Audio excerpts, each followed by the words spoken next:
Good morning, students. Welcome to the offline class of social. So many days. For the past 3 days, we were in the second lesson of history, from trade to territory. We learned the battles of Plassey and Buxar, the Carnatic Wars and Mysore Wars.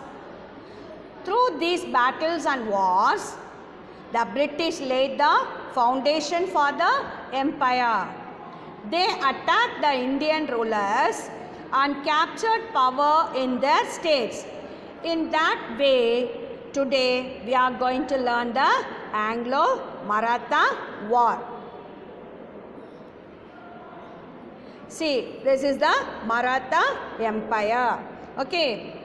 After Shivaji and Sambhaji, yes, you can see the picture of Shivaji. This is not the cine actor Shivaji, he is the great king of Maratha king. Okay, he is the great Maratha king. The power was transferred into the, after this Shivaji, and this is his son Sambhaji. Okay, Sambhaji is there. So after these two, the power was transferred into the hands of the Peshwas. Who are the Peshwas? Last year you might have learned about Shivaji, isn't it? His council of ministers was called Ashtapradhan.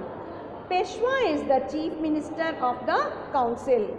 Now Maratha was ruled by these Peshwas, who were divided as Peshwa of Pune, Gaikwad at Baroda, Bhonsle at Nagpur, Holkars at Indore and Scindias at Gwalior. There was no unity among these Marathas. This internal conflict among the Marathas was utilized by the British in their expansionist policy. There were 3 Maratha wars fought with the British. Say, did you know there were 3 wars fought between the Maratha Empire and the British East India Company? The first Anglo-Maratha War, you can see the picture. After the death of Narayan Rao, Raghunath Rao became the Peshwa. But a group of people opposed him to become the Peshwa because he was a posthumous child, that is, the child born after the death of the father. So, Raghunath Rao approached the British for help. The Treaty of Surat was concluded between the English and Raghunath Rao. But the treaty did not take effect because the English government did not support it. Okay. So, now Warren Hastings defeated the Maratha chief Mahadaji Scindia, and on 17th May 1782, the Treaty of Salbai was signed between Warren Hastings and Mahadaji Scindia. According to the treaty, Raghunath Rao was pensioned off and Madhav Rao II was accepted as the Peshwa. Salsette was given to the British.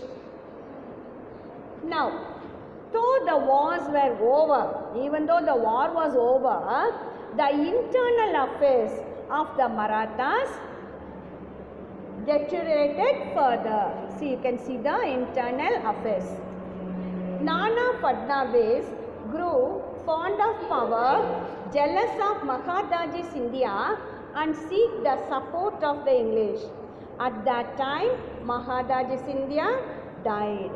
So, his death left Nana Fadnavis supreme at Pune and the English to expand their influence. Peshwa Madhav Rao committed suicide. So, Bajirao II, you can see the picture of Bajirao, the worthless son of Raghunath Rao, became the Peshwa. At the same time, we have already learned that Maratha was divided into 5 groups, isn't it? As Peshwa at Pune, Gaikwads at Baroda, Bhonsle at Nagpur, Holkars at Indore and Scindias at Gwalior, isn't it? Among these groups, Jashwant Rao Holkar and Daulat Rao Scindia were fighting against each other. The Peshwa, that is this Bajirao II, I showed you the picture now. This Bajirao II supported Scindia against Holkar. Holkar marched against the Peshwa, but the combined forces of the Scindia and the Peshwa were utterly defeated. So Bajirao II now asking help, approach Lord Wellesley. You can see the picture of Lord Wellesley. He is the Lord Wellesley.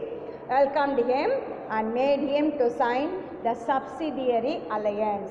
What is subsidiary alliance? You will learn it in the coming days, but I'll give you some clues. That is, those who sign the agreement, they have to dissolve his own army and accept the British army. They have to make annual payment to the company for the maintenance of the army and so on.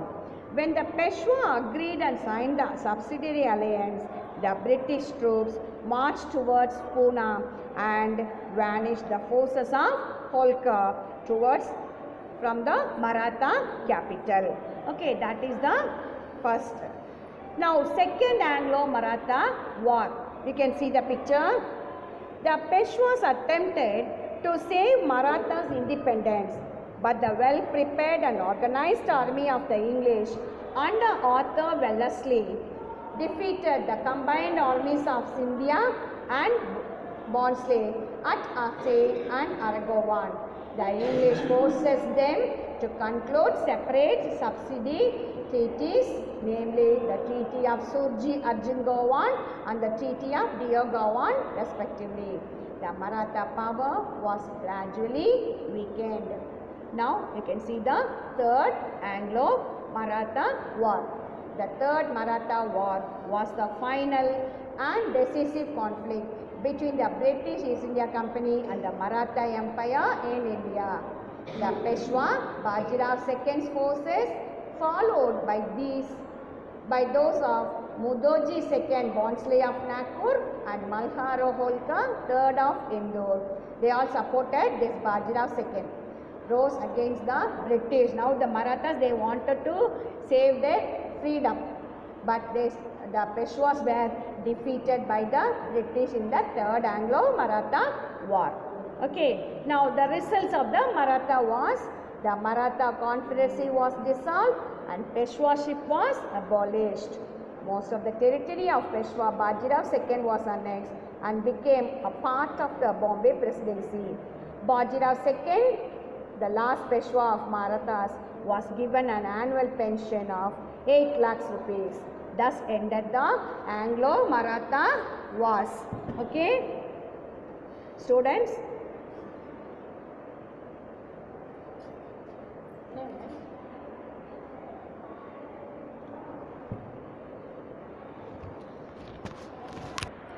Okay, students. Yes, this week fully we saw about the various battles. Battle of Plassey, Battle of Buxar, Carnatic wars, Mysore wars and Anglo-Maratha wars. Through these battles, how they established their empire in India. So go through all the videos, don't erase it, keep it carefully. I'll send you assignment and today you have to do the map and I'll send you the map. Okay, go through the lesson carefully. It's very difficult to understand. That's why I'm again and again I'm telling you, go through the lesson once again. Okay, yes, take care. Meet you on Monday.